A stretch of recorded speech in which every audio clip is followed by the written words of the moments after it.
Hello everyone, welcome to 2D Board Gamers. My name is Dave, and today I'm going to do an unboxing, quote unquote, of Shadows of the Serpent expansion. Now, I've already purchased this a while ago from my FLGS and sleeved the cards, and we played the scenarios. But I recently, from Renegade Studios, picked up the Cold Snap expansion and bonus box, and also ordered the bonus box for this that I haven't done, that I didn't have. So after I go over the components of Shadows of the Serpent, then I'm going to open this box and see what's inside, because I do not know what's inside. So Shadows of the Serpent was the first expansion for G.I. Joe Deck Builder. One of the things that you got,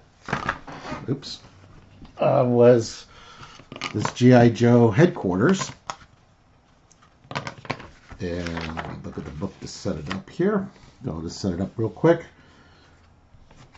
So this is, to those who saw our flag, Raise the Flag campaign, this is kind of similar. You have these pieces of the headquarters. Let's see, does that show up? Yep. And I'm going to pause and lower the camera. Okay, so here's the base.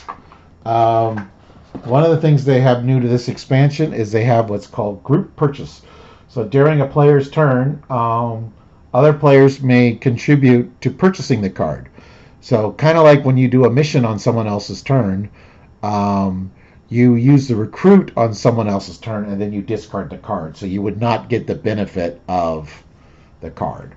So in addition to the base, which we'll go over, there's a couple of transports. So this one is the bridge layer, cost 8, capacity 3, land vehicle. Joes assigned to this mission may roll against a second mission this turn using this transport again. And then the other one we have is the C-130 Hercules, cost 9, 11 capacity. If there's a ground mission, you may bring one additional ground transport on this mission, but count only its bonuses. All right. And then these locations on the base, they start they start unbuilt, and then you spend, like here, you spend 8 recruit, and you can get its ability. And we'll go over what each one does. So battle stations. So you on group missions you get to reroll 1 die. So that's nice. Laser cannon. On side missions you roll an additional die. Stockade. These are where the fun ones are. Place defeated Cobra officers. They cannot re-enter play except due to story mission text. If Stockade is destroyed, return all Cobra officers here to their stack. And it costs 7. So that's nice when it says, add a random Cobra officer. If they're here, they don't count. But if it says put Destro into play or something, well, then it would count. All right. Then we got the command room here. In phase, if none of the command center tiles are covered, draw 1 additional card. It costs 10. And then we have the repair bay. Place used transports except the vamp here at the end of each mission instead of discarding them at the end of the round, or if the repair bay is destroyed, return all transports here to the hangar. It costs 6. All right. Leave that open for people. Now we'll get to looking at the individual cards. Okay, so what do you get in the box? Besides those 2 transports in the base, there's a deck here for Mission 3 and Mission 4. So there's 36 mission cards. I'm not going to review them because, we'll do a playthrough or something of them. But there's 36 new mission cards. There is a new expert mode card that says before adding cards to the core set main deck, first remove that many cards. So that would be 20. So you remove 20 from the core set and then add the 20 from this set. That's an expert mode. So if you're not playing expert or that expert anyways, guess you don't have to.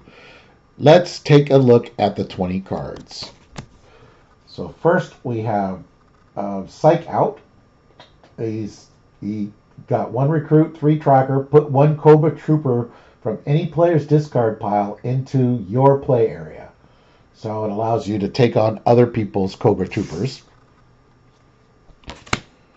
We got Crossbow. So it's 2 recruit, and during the mission you get +1 stealth and +1 marksman. We got Falcon, who costs 4, 1 recruit, 3 in explosives. Apply the transport's terrain bonus whether it matches the mission or not. That's really nice. We have Chuckles. 1 recruit, 2 tech. Before recruiting, you may destroy this card to gain 1 Joe from the main deck discard pile. Okay. We got Stealth, which is a utility. 3 recruit. During a mission, reveal all story mission complications. Discard all precision strikes revealed this way. That's really nice. Logistics. Cost 3 to recruit. During a mission, each player may put 1 card from their discard pile on the bottom of their deck.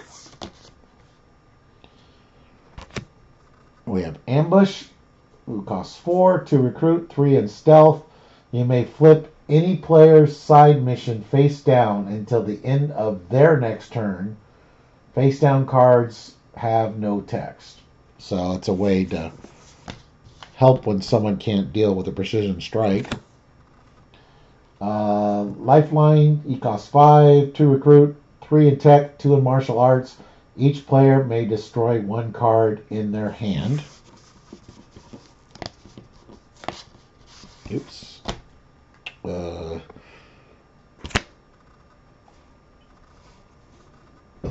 We've got Budo, 2 in martial arts. When Budo defeats a ninja, reduce the threat meter by 1. He costs 2, 1 recruit. We'll go into ninjas later, what they mean, but they're a special type of Cobra unit. We have a Katana here. Cost 5, 3 recruit. During the mission, +3 wild skills versus Cobra officers. So really good against Cobra officers. We have Helix. She costs 7. Recruit 3, 4 marksman, 4 martial arts. So just lots of skill dice. We got a Grenade. 4 cost, 2 recruit. You may defeat 2 adjacent Cobra battalions in the lineup. If you do, destroy this card. Really good when Major Blood is going nuts with 2, throwing out Cobra battalions. We have a Shuriken. Cost 2 to recruit. During a mission, +1 wild skill, you may play this to aid any mission whether you have a Joe on the mission or not. That's really nice.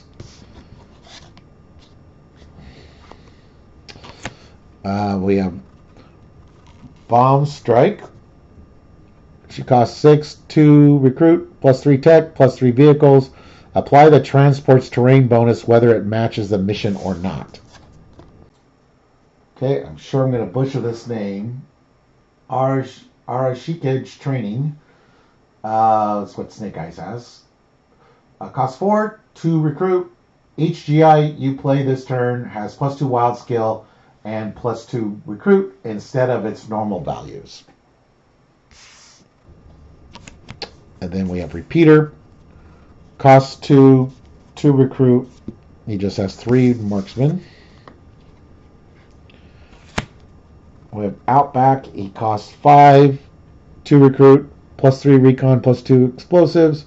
If no gear or utility cards are played during this mission, you get 2 hits. And the last of the GI cards is Coordination. Cost 2 to recruit. Target player may draws one card for each side mission they control. Okay. Then we also have two new leaders. So we got Storm Shadow as a G.I. Joe leader. It's a starter card, so of course it costs 0. It provides 1 recruit, 2 in martial arts, plus 1 wild skill versus ninjas. When you defeat a ninja, target player draws a card. And the promoted Storm Shadow has 2 recruit, 3 martial arts, 3 stealth, plus 2 wild skill versus ninjas. When you defeat a ninja, target player draws 2 cards. The other Joe leader we have is Hawk, who of course costs 0, 1 recruit, 2 in explosives, plus 4 recruit when buying group items. Reduced by 1 recruit for each other player in the game. So solo, of course, you get a lot, but if you're playing 4-player, well, then he's not quite as good for purchasing group items. But it's still, you reduce it by 3. So if you're doing a 4-player game, he'd still give you plus 1 recruit for group items. And Hawk upgraded, cost 6, 2 recruit, 4 explosives, 4 recon, plus 6 when buying group items, and then reduce it by 1 for each other player in the game. If there are no group items to buy, you get to draw a card instead. But we have the group items were the headquarter pieces and those 2 transports that I showed in the beginning.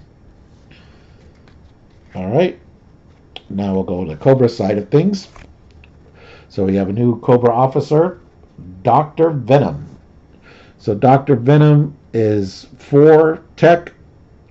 Leaders cannot be assigned to missions. You cannot attempt a mission against any other Cobra officer while Dr. Venom is in play.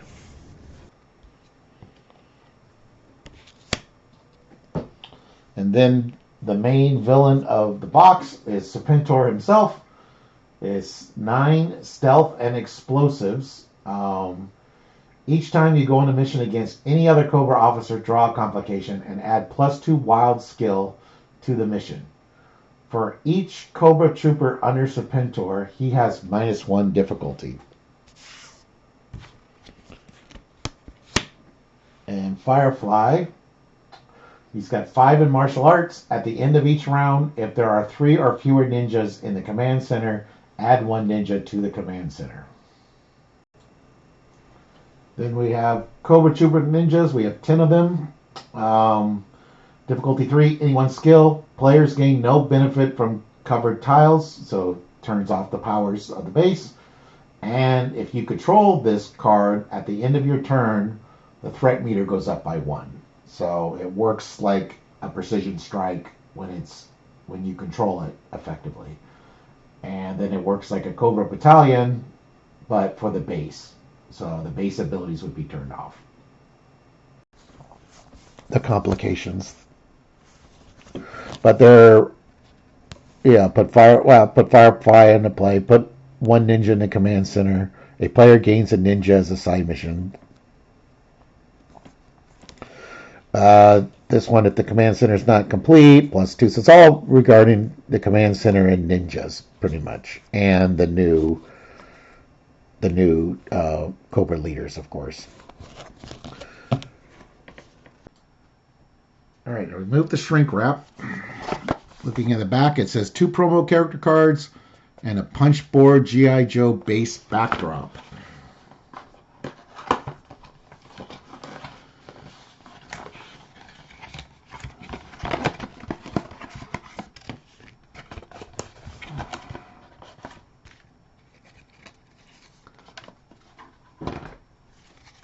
Okay. So this is the base backdrop. And I guess we could put the base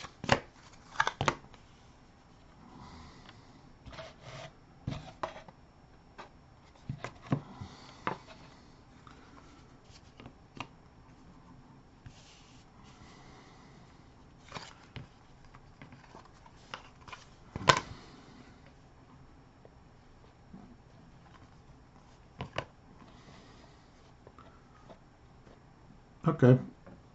So that's kind of cool. Another little 3D addition to your base. So that's cool.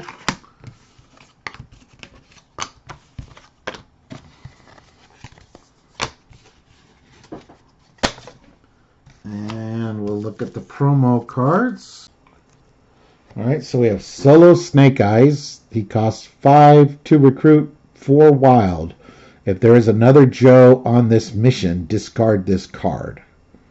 All right, so he would be really good on the Ram doing missions. And then we have team player Scarlet. She costs 6 to recruit, 3 in martial arts, 3 in marksman. You may start a mission against any player's side mission, but no other player may join it. Oh, that's interesting. That's kind of nice being able to deal with other people's side missions when they may not be able to handle it. I like it. All right. Well, that was G.I. Joe deck building game, Shadow of the Serpent expansion. Sorry for all the camera finagling, but anyways, I'm Dave, and you've been watching 2D Board Gamers. Please like and subscribe.